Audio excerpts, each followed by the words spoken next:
Hello, I'm Lucy from Cruickshanks and I'm here today to talk to you about The Maid by Nita Prose. If this is your first time joining us on the channel, welcome. Please do stick around, subscribe and say hi in the comments below. And if you're one of the old timers, please do say hi as well and tell me what you think of this book, because I reckon a lot of you are probably reading it right now, or you've tore through it and you've read it already, because it's only been out a few days, not even a week, and already it's number 2 in the bestsellers charts in the US and it's number 4 in the UK, and I think it's pretty roundly tipped for big things. And I can't say I'm super surprised, because Nita Prose is a publishing bigwig. She knows how to tell a story, or so you would hope. Spoiler alert, she does. It's a good one.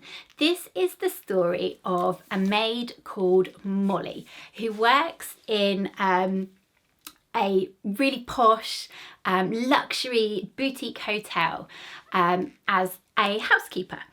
And she, on one of her morning rounds, discovers a dead body. Poor Mr. Black, the most very important guest of all, is found croaked in his bed. And it doesn't take long for suspicion to fall on poor Molly. Really early on in this book, it becomes apparent that Molly is neurodivergent in some way. She doesn't use the term explicitly, but I think the chances are she's probably somewhere on the autism spectrum from the way that she talks. We're in a really tight first person perspective, and she, describes how she's, really sort of obsessed with routine and structure, how she finds social situations really difficult, and sort of builds up this persona of someone who is neurodivergent. What we also find really early on in this book is that she might not be the most reliable of narrators, and it's not immediately clear whether that's because she is sort of this neurodivergent character, or because actually maybe possibly she might have something to hide. And that is one of the real joys of this book. I would describe it as like Agatha Christie meets Eleanor Oliphant. It does like explicitly name check Agatha Christie a fair bit actually, and it's got sort of that Eleanor Oliphant vibe going through it, around the character, around the viewpoint, around the themes of sort of loneliness and finding your place in the world, that I just thought worked really, really well together. As the story, so it's a murder mystery basically. We're following the story to try and find out who offed Mr. Black, but actually it's not really a murder mystery. It is all about Molly. It is all about the character. It goes through the story at a really, really fast pace. It's short chapters. It's really accessible language. You can read it quite quickly. And it is a page turner. But I found that it wasn't a page turner because I cared about Mr. Black.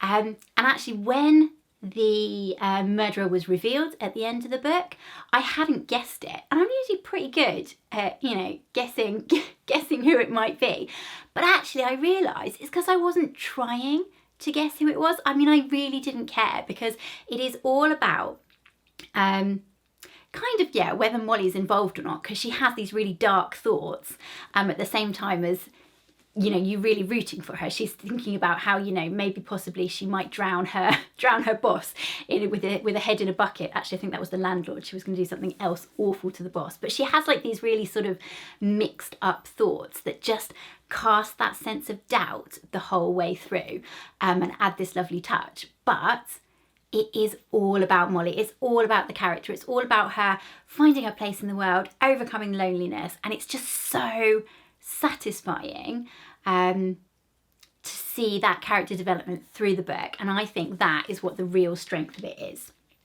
If I had one small niggle, and it is a small niggle, it's about the setting. So I really struggled to sort of root myself in where this book is. If you are reading through it, obviously, or it seems to be in America, obviously, we're talking in dollars. There's just sort of a New York kind of vibe about things. But then there's other bits of it which just throw in a curveball. So, you know, everyone drinks cups of tea the whole time. That's not very New York.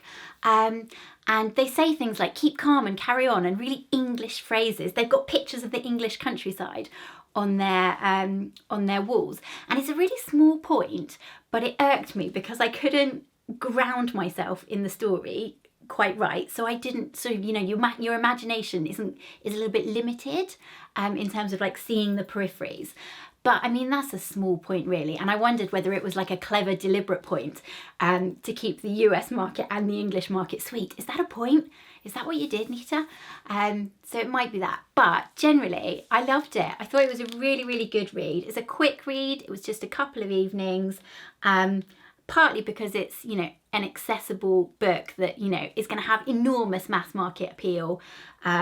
But also just because, you know, I just wanted to know what happened to Molly. And I wanted to know whether she made it out the other side in one bit. It wasn't about Mr. Black. It was always about the Maid.